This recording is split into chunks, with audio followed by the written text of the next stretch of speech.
Now, I want to focus on specific parts of this model. First of all, like any model, it has limitations. One is the distance between the planets. Remember that this diagram is drawn as though you were above the solar system, looking down at it.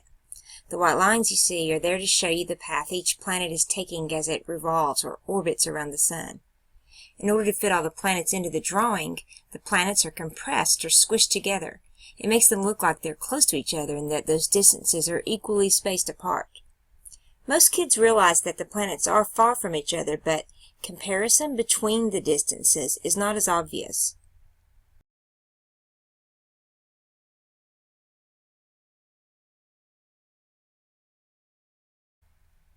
For example, the distance from the Sun to Saturn is about the same as the distance between Saturn and Uranus.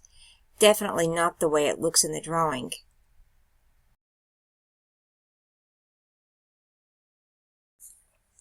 Let's look at a couple of other things. First of all, this rocky band of objects between Mars and Jupiter. You've probably heard of it, the asteroid belt. The asteroid belt contains millions of rocky objects all orbiting the Sun.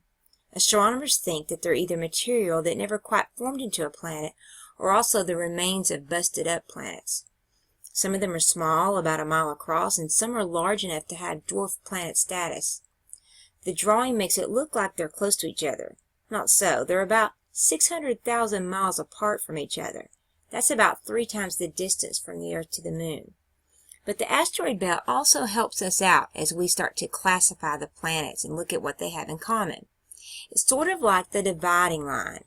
The planets that are before the asteroid belt, Mercury, Venus, Earth, and Mars, we call those the inner planets. And then the planets that are after the asteroid belt, Jupiter, Saturn, Uranus, and Neptune, those are known as the outer planets. Remember that. That's going to help you keep it all straight.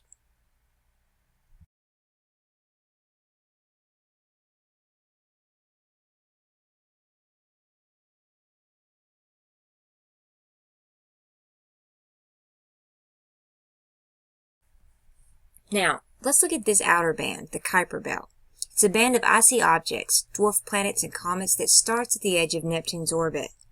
This is where Pluto is located, and astronomers estimate that there are 100,000 of these icy objects and about 1 trillion comets in it. However, at the time that Pluto was discovered, our telescopes were unable to see all these objects in the Kuiper belt. But in 1992, the first object in the Kuiper belt was discovered, and the argument about Pluto began. If Pluto is a planet, shouldn't those other objects that are the same size or larger than Pluto also be considered planets? The Kuiper belt is named after the astronomer who first proposed its existence back in the 1950s. Also, it's way larger than this drawing depicts. It's about 25 AUs deep into space starting from the edge of Neptune's orbit. The New Horizons space probe is there now after passing by Pluto back in 2015. It's sending back loads of cool data about these trans-Neptunian objects. Okay, I just wanted to say trans-Neptunian. It means beyond Neptune, but it just makes me feel smarter. Anyway, this is where Pluto is located, and it's just another face in the crowd.